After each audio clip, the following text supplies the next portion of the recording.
दुष्काळसदृश परिस्थिती पाहता माणिकडो धरणातील एक थेंबही पाणी आता मात्र धरणातून खाली जाऊ दिलं जाणार नाहीये। यासाठी वेळप्रसंगी धरणावर मुक्काम करण्याची पाळी आली तरी देखील करणार असं आश्वासन आज आमदार शरददादा सोनवणे यांनी दिले। पाहूयात त्यांनी याबाबत आयवन न्यूजशी केलेली बातचीत। माणिकडो हे जुन्नर तालुक्यातल्या पश्चिमातलं अतिशय महत्त्वाचं धरण की जे धरण भरण्यासाठी गेले 70 वर्ष झाले आपण वाट पाहतोय, परंतु अजूनपर्यंत त्याला उपयुक्त असा कधी साठा मिळालेला नाही। यावर्षी ते धरण 72% भरलं जरूर, पण आजच्या मितीला त्या धरणाची परिस्थिती अतिशय अवघड आहे। या धरणावर माणिकडोच्या धरणावर आज 700 MCMT पाणी फक्त आहे। त्या 700 MCMT पैकी या सर्वांचा आढावा असा आहे की आपल्याला 400-300 MCMT पाणी पुरेल, 300 ते 400 एवढं आपण ठेवून बाकी 300 खाली पाठवू। आपण आता यावेळेला 42-43 टेम्परेचर असताना उष्मा एवढा आहे, बाष्पीभवन एवढ्या मोठ्या प्रमाणात होत आहे, म्हणजे एवढा मागच्या वर्षी पाऊस पर्जन्यमान सुखावलेला असताना सुद्धा दुष्काळाचा सामना करावा लागतोय।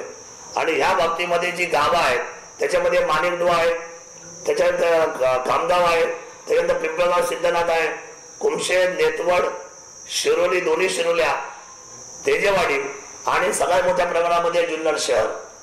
मागच्या वर्षी ह्या अधिकाऱ्यांच्या चुकीच्या धोरणामुळे आणि विशेष म्हणजे त्यांच्या असलेल्या स्केल वाईज त्यांच्या असलेल्या अभ्यासाची परिपूर्णता नसल्यामुळे चुकीची आकडेवारीवर सांगितले आणि मागच्या वर्षी अक्षरशः 2 दिवसाआड पाणी जुन्नर शहराला प्यावं लागलं, 3 दिवसांत आंघोळ करायला लागली। म्हणजे इतकं मेटाकुटीला या मागच्या असलेल्या अधिकाऱ्यांच्या धोरणामुळे संकट उडवलं गेलं। मागच्या त्यांनी माफी मागितली पण ठीक आहे, पण यावेळेला सुद्धा वर बसून अधिकारी असं म्हणतायत, तिकडे एसी असं म्हणतायत की माणिकडोचं 300 MCMT पाणी आम्ही आता आजपासून खाली सोडणार आहे। मला आपल्या सर्वांच्या माध्यमातून सांगावं लागेल, आपल्या पाण्याचं संरक्षण करणं जबाबदारी आमची आहे। होय, पाणीपट्टी भरणं, असलेलं क्षेत्र नोंदवणं ही जबाबदारी तालुक्याचे आमदार म्हणून माझी आहे। मी लोकांना जागृत करून त्या बाबतीमध्ये आवडण्यास आणून निश्चितपणे काम आणि धोरण आखून घेईल, परंतु आजच्या मितीला एक थेंब सुद्धा पाणी माणिकडोचा खाली जाऊन देणार नाही। त्याच्यासाठी आमची सगळी कामं सोडून आम्ही त्या ठिकाणी त्या धरणावर ढोकरली प्रसंगी मुक्कामी सुद्धा राहील।